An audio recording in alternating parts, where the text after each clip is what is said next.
జై శ్రీమన్నారాయణ అండి. నన్ను చాలామంది పేరెంట్స్ అడుగుతున్నారండి, మేడం, మా పిల్లలు మా మాట వినడం లేదు. ఇప్పుడు కొంచెం టీనేజ్ వయసులోకి వచ్చేసరికి అమ్మ నాన్న చెప్పిన మాటలు సరిగా వినడం లేదండి. ఏమన్నంటే ఫ్రెండ్స్ అలా బయటికి వెళ్తున్నారు, మా మాట ఏమాత్రం వినడం లేదు.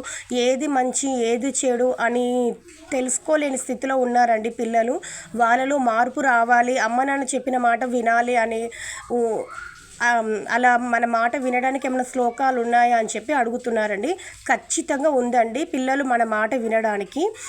ఒక చిన్న శ్లోకం అనమాట, ఆల్మోస్ట్ అందరికి తెలిసి ఉంటుంది, బట్ తెలియని వాళ్ళ గురించి చెప్తున్నానండి. రామాయణంలోని అయోధ్యకాండ 1-2 సర్గలు కనుక మీరు ప్రతిరోజు ఉదయం మీ పిల్లలతోటి, అలాగే మీరు కూడా వారం కనీసం ఖచ్చితంగా ఒక వారం రోజులు కనుక మీరు ఉదయాన్నే పూజ చేసుకునే సమయంలో మీరు చదివి మీ పిల్లలతో కూడా చదివిపిస్తే మీ పిల్లలలో ఖచ్చితంగా మార్పు అనేది వస్తుందండి. అంత శక్తి ఉందండి ఈ రామాయణానికి. జై శ్రీమన్నారాయణ.